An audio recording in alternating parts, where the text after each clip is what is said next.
Hello, my name is Zachary Friedenberger, and I'm a graduate student from the University of Ottawa. Today, I will be presenting a unique signaling feature for bursts in the visual cortex. Bursts have long been hypothesized to be an additional unit of information, with bursting possibly being involved in phenomena such as attention or reward signaling.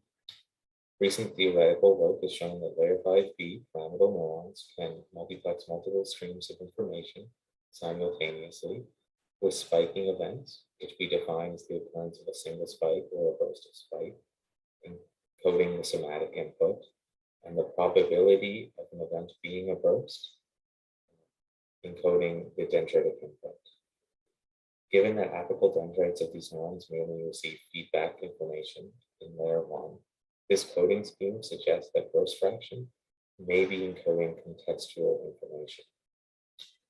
It has also been hypothesized that changes in burst fraction may be involved in the coordination of learning, where Payer et al. Showed that by combining a bivariate neural code that uses bursts and events with other physiological mechanisms, neurons can approximate gradient-based learning.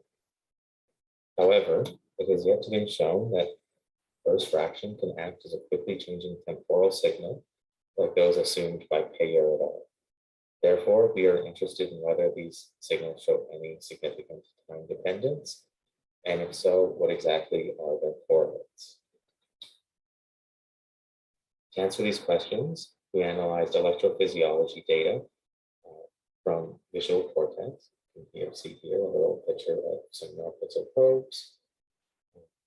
Mice were freely able to run on a wheel while viewing natural scenes. Natural scenes were interspersed with gray periods, and then randomly, at some given time, the scene changed from a familiar repeated image to a new image, and the mouse was given a response window to lick a spout for rewards. So for our analysis, to look at burst fraction, we first had to classify spikes into bursts and events. And we did this using an ISI threshold of 15 milliseconds. So if two spikes, the ISI was less than 15 milliseconds, they were considered to be a part of the same burst. This gave us burst times and event times. Of all the neurons in our experiments, the stationary burst fraction was around 11%, and the length of bursts were most frequently 2 spikes in a burst and then exponentially fell off. To calculate the time-dependent burst fraction, we then binned all of the burst times and event times, averaged over all of the trials, and then took the ratio between the burst rate and the event rate. We then looked at single-cell responses to image changes, and what we found was that the event rate and burst fraction responses were quite diverse, responding to either the gray periods or the image periods. And as you can see in figures A and B, here is a neurons where the event rate and burst fraction are positively correlated, as would be expected for a Poisson process. However, we also observed that some cells were anti-correlated, like those in C and D, which was hard to explain with a simple Poisson process. So we wondered whether these changes in burst fraction could be explained by random chance or a Poisson process. And to test this, we calculated 2 different statistics. First, we calculated the correlation between the event rate and burst fraction, as well as the power of the burst fraction signal, which we defined as the sum of the burst fraction squares. What we found was a lot of the neurons were positively correlated, as you would expect for a Poisson process, and the power of the burst fraction signal was an exponential decay, suggesting that there are some neurons in the population that have large modulation of the burst fraction. But we tested whether for each neuron, whether the observed power in the burst fraction signal was more than what you would expect from random chance by shuffling the burst times.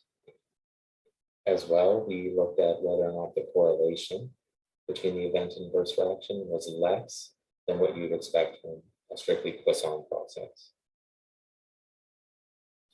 By looking at the scatter plot of these p-values, where each dot is an individual neuron, we can see that a large proportion of the cells have a power that cannot be explained by chance. And here, for the power, we see that the proportion of cells that can't be explained by chance is significant compared to what we would expect for a uniform distribution. And by taking the intersection of these two p-values, what we can do is we're essentially estimating a lower bound on the proportion of cells that are multiplexing. And this is because you can imagine that cells could still have positively correlated event and burst fractions, even while they're multiplexing. So the next thing we did was to look at the population view, so averaging over all the cells. And we calculated some confidence intervals by first shuffling all of the inter-event intervals and then reassigning the bursts. And what we found was that the burst fraction at this level is effectively constant. So what that means or suggests is that all of these changes we saw at the single cell level are essentially canceling each other out. And this was something that was consistent across all layers and areas of visual cortex. So to conclude, burst fraction signal of a significant number of cells could not be explained by noise. This was ubiquitous across layers and areas of the visual cortex, and the burst fraction is constant at the population level, suggesting that these signals are averaged out.